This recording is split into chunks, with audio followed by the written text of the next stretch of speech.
conversations anymore. You know, he just smokes and mumbles and I don't even see him anymore, really. But even when I would run into him at the Comedy Cellar, he would just grunt and I would grunt, and then I would go downstairs and do my show.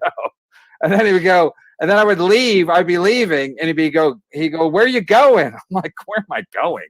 I'm going home, you fucking idiot. I'm not. Like he's like even if I stayed, nothing is said. Like we don't talk. Yeah, you know? It's hard sometimes because I feel like he's a mind reader, you know, a little bit. You know, well, his mind is really active, but he doesn't really say anything. Cumia actually said that Attell was not. Even when he used to do O&A, he wouldn't talk that much. So he was always great with the quick one-liners, but he doesn't. He was never really like. Even Cumia mentioned that. He said Attell's he doesn't talk. You know, he's great on stage, but off stage, he just kind of is not great at conversation. Yeah. I mean, I figured it was me. You know, anytime I was around Attell, you know, I mean, I'm like, yeah. Because, you know, I mean, it's like an idol or whatever, you know, but I've known him since, I mean, I worked with him in like 98 or some shit. And, you know, I saw him for the first time right here in Chattanooga, 96 or 7. I've known him for a long time, but only as a comic, you know. So, I mean, I don't have anything to say anyway. But it's good to hear other people hear you say that. You knew him really well for a long time. Yeah, I mean, yeah, he's an odd, like, he's an odd bird. I mean, he's the funniest guy I've ever met, but he's just an odd fucking guy, you know. Maybe Insomniac was awesome. That show I used to love Insomniac, where he stayed up all night. Yeah, and he was great at that. Like he's great when he's on, like when he's on stage, like he's never you never see him like pause to like, what should I say? He always knows what to say. He just very instinctive when that's why Insomniac was so good, because it was in the moment, you know.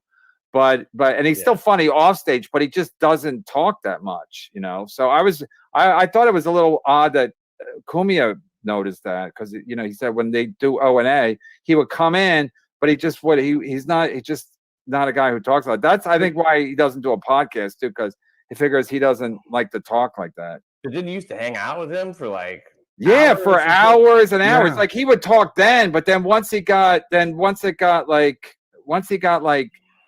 better known or something, I don't know what it was, and then I don't know. He's a weird dude. Like even if when I hated him, I would like, even if I you know, sometimes we'd be like, I was like literally mad at him for one thing or another, but I'd still watch his stand-up. I'd be like, this guy's a fucking amazing stand-up. It was from another planet. Yeah, it would like blow my mind. I'm like, this guy is so fucking, like, the jokes were like always on another level. I'm like, how does he fucking do it? Like, and then I was always kind of mystified that how he could just make jokes where it just seemed like there was no joke there or something. No joke there, and in the most surprising way possible, and it's effortless. And if you see him at the Cellar, you know, for a couple of sets a night or something, I mean, you may hear those jokes once, you know, and they're just like gone. It's like he used to say, he would, if I was around, you know, he would bring people. Some people come up on stage, so if I was standing in the hallway at the Cellar,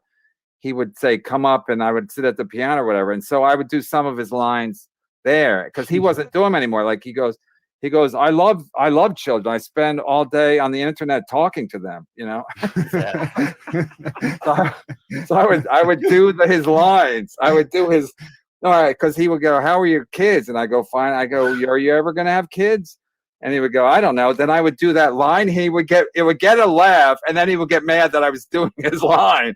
I'm like, you don't even do it anymore. It's like such a great fucking one-liner, and you don't even do it. And I mean, most people, if they have a great one line, they just gonna keep it because they need the fucking joke, you know.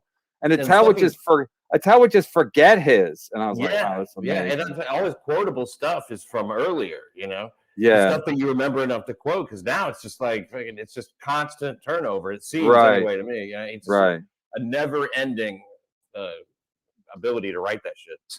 Speaking of comedic friends, I